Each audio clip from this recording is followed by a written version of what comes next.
Welcome to creative ideas in Telugu. ఛానల్ని subscribe చేసుకోవడానికి కింద రెడ్ కలర్లో సబ్స్క్రైబ్ బటన్ని క్లిక్ చేయండి. నోటిఫికేషన్ కోసం పక్కనే ఉన్న బెల్ ఐకాన్ని క్లిక్ చేయండి. ఈరోజు వీడియోలో లాక్డౌన్ రెసిపీ మిర్చి బజ్జీ క్వారంటైన్ టైంలో ఇంట్లో ఉన్న వస్తువులతో ఏ విధంగా ప్రిపేర్ చేసుకోవాలో చూడండి. కావాల్సిన పదార్థాలు: పచ్చిమిర్చి, మిర్చికి లోపల స్టఫ్ చేసుకోవడానికి ధనియా పౌడర్, వేయించిన నువ్వుల పొడి, సాల్ట్, చింతపండు. వీటితో మిర్చి గింజలు తీసేసిన తర్వాతకి స్టఫ్ చేసుకోవాలి. లాక్డౌన్ టైం కాబట్టి మిర్చి ఎక్కువగా తీసుకొచ్చుకోవడం వల్ల ఈ విధంగా కలర్ చేంజ్ అయ్యాయి. ఇప్పుడు ఈ మిర్చిని వాష్ చేసుకొని ఆరబెట్టుకోవాలి. ఆరిన తర్వాత ఈ మిర్చిని మధ్యలోకి చీలిక పెట్టుకొని గింజలు మొత్తం తీసేయాలి.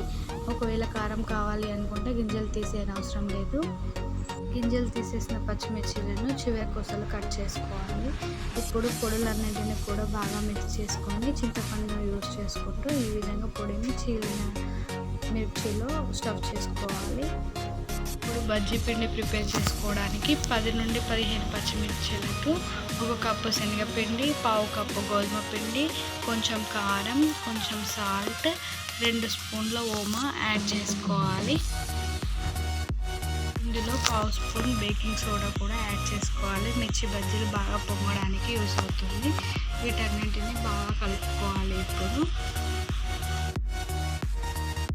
ఇలా కలుపుకున్న తర్వాతకి కొద్దిగా వాటర్ యాడ్ చేసుకుంటూ పిండిని తడుపుకోవాలి. ఈ పిండిని తడుపుకునేటప్పుడు మరీ లూజ్గా కాకుండా మరీ గట్టిగా కాకుండా ఈ విధంగా వీడియోలో చూపించిన కన్సిస్టెన్సీ వరకు పిండిని మిక్స్ చేసి పెట్టుకోవాలి. దీన్ని 10 మినిట్స్ వరకు నానబెట్టుకోవాలి. మినిట్స్ అయ్యాక ఈ పిండితో బజ్జీలు వేసుకోవచ్చు. ఇప్పుడు ముందుగా ప్రిపేర్ చేసి పెట్టుకున్న మిర్చిలను ఒక్కొక్కటిగా తీసుకుంటూ పిండిలో ఈ విధంగా మిడిల్లో పట్టుకొని డిప్ చేసుకొని ఆయిల్లో వేసుకోవాలి. పిండి ఇలా డిప్ చేసినప్పుడు మిర్చి నుండి బాగా జారిపోకూడదు. ఈ కన్సిస్టెన్సీలో మిక్స్ చేసుకోవాలి. ఇప్పుడు స్టవ్ వెలిగించి స్టవ్ మీద ముక్కుడు పెట్టి ముక్కుడులో ఆయిల్ హీట్ చేసుకోవాలి. ఆయిల్ హీట్ అయిందో లేదో ఈ విధంగా చెక్ చేస్తున్నాను. ఈ విధంగా మిర్చీలను పిండిలో డిప్ చేసుకొని వేడివేడిగా ఉన్న ఆయిల్లో ఒకదాని తర్వాత ఒకటి యాడ్ చేసుకొని 2 వైపులా బాగా ఫ్రై చేసుకోవాలి. సిమ్లో పెట్టి ఫ్రై చేసుకోవాలి. మిర్చీలు ఈ రంగు వచ్చాక ఫ్రై చేసుకుంటే సరిపోతుంది.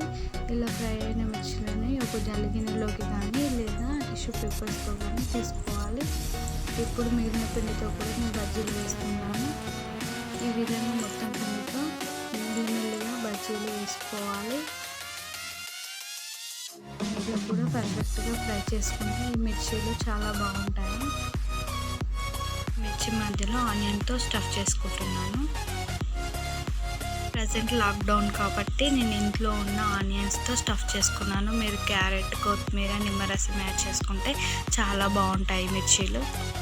Thanks for watching this video. మీకు ఈ వీడియో నచ్చినట్లయితే లైక్ చేసి మీ ఫ్రెండ్స్ అండ్ ఫ్యామిలీ మెంబర్స్కి షేర్ చేయండి. సబ్స్క్రైబ్ చేసుకోవడం మర్చిపోకండి. Thank you. Bye bye.